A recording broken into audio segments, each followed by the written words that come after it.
Entre o fazer e o pensar literário e musical, o Mário de Andrade, de fato, faz exercícios até de grande conjugação, né? Porque à medida que ele tenta imaginar duas escritas fluentes, uma escrita do português falado no Brasil que flua como uma conjugação de todos os falares do brasileiro. De todos os falares do brasileiro, digo, a maneira como o homem do norte, do sul, do leste, oeste falam, então numa grande salada, numa sopa de letrinhas, vamos dizer assim, onde todas essas expressões se irmanem, fazendo uma língua única, ou muito próxima de ser única, né? Ele pensa também essa fluência para o fazer musical, e de maneira um tanto ingênua, porque ele não percebe a dificuldade de se conjugar o fazer musical tão dispar que acontece entre todos os povos que habitam dentro do Brasil.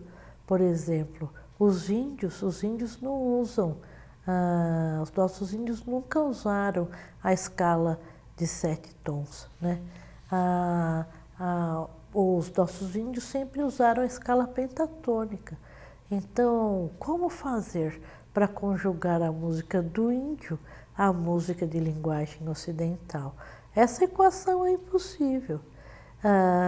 E como aproximar também aquela musicalidade que para a gente vem muito mais pela raiz jesuítica e ibérica, que é a música que a gente tem muito nas fronteiras do Brasil, que é a música que hoje em dia a gente caracteriza como mais próxima do tango, né?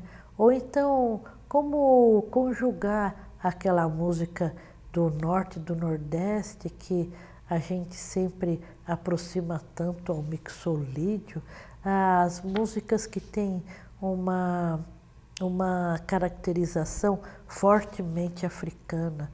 Essas conjugações, elas não são fáceis e algumas delas são até impossíveis. No entanto, quando a gente lê o Macunaíma, a gente percebe que dentro desta ambição dele de conjugação, existe sobretudo a ideia da provocação como o estímulo para a criação de estéticas individuais.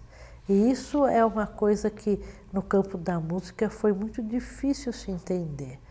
Os compositores não entenderam, levaram muito tempo para entender, os que entenderam, que aqui residia talvez uma das belezas do projeto do Mário, que os literatos começaram a perceber com maior rapidez, tanto é que você tem aquela beleza, aquela força com que brota a poesia, brotam, né, as poesias do Manuel Bandeira, do Carlos Drummond de Andrade e tantos outros poetas, mas os músicos não perceberam aí essa oportunidade de estabelecer um novo patamar, né?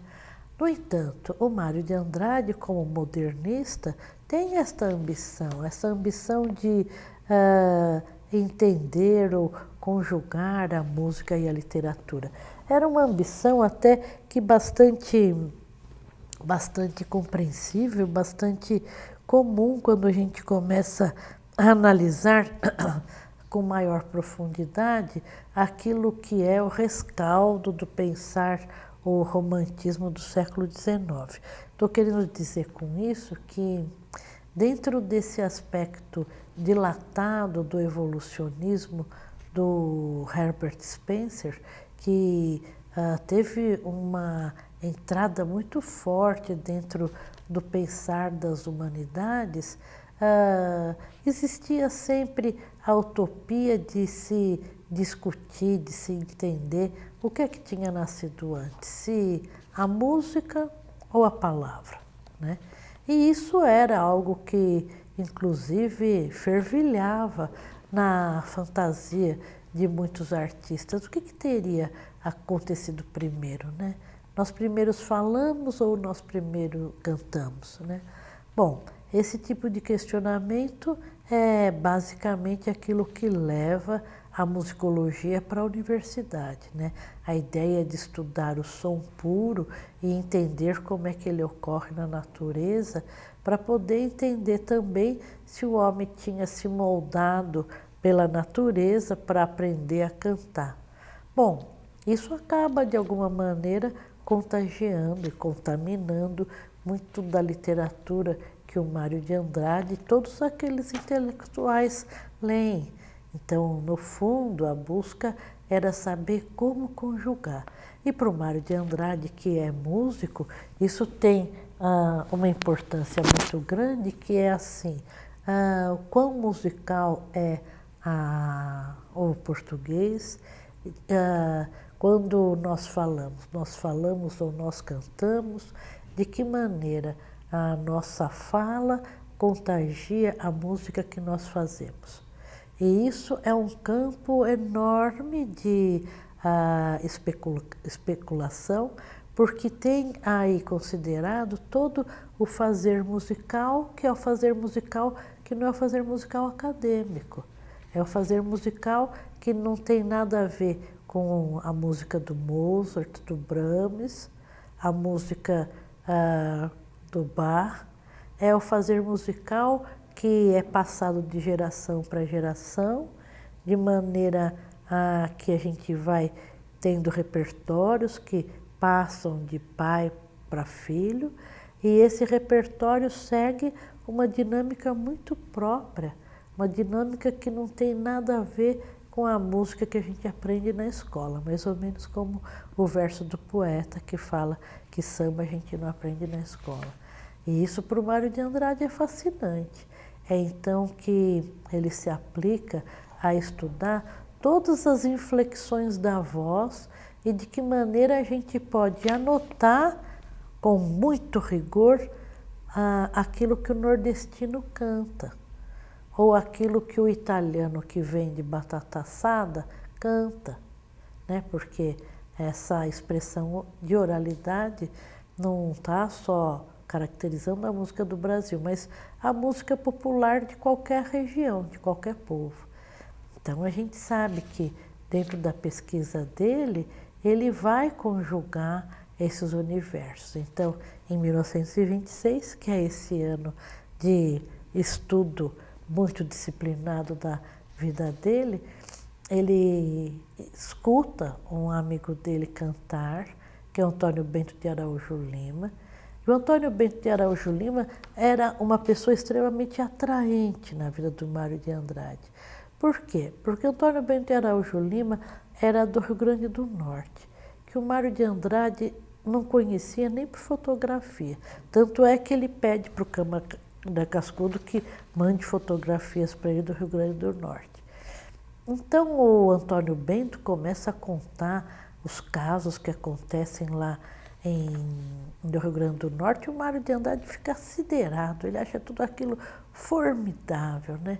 Então, e ainda tem mais uma coisa, além de conhecer muitos causos, porque o Antônio Bento mora num engenho, né? A família do Antônio Bento mora num engenho, então é um lugar de vida de interior, muito próximo, claro, do litoral, mas é uma vida muito, quer dizer, que traz muitos traços da cultura da praia, né, do litoral, mas também já tem muitos aspectos da cultura do interior do estado. O Antônio Bento canta.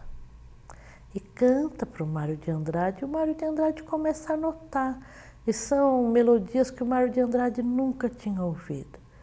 Que melodias são essas que tão diferentes? Elas não são nem de Marte, elas não são nem de um outro país, são melodias de Bumba Meu Boi. Porque o Mário de Andrade não conhecia nada disso, a gente não tinha isso em São Paulo. E o Mário de Andrade fica fascinado. E daí o Antônio Bento conta para ele, conta casos e canta cocos.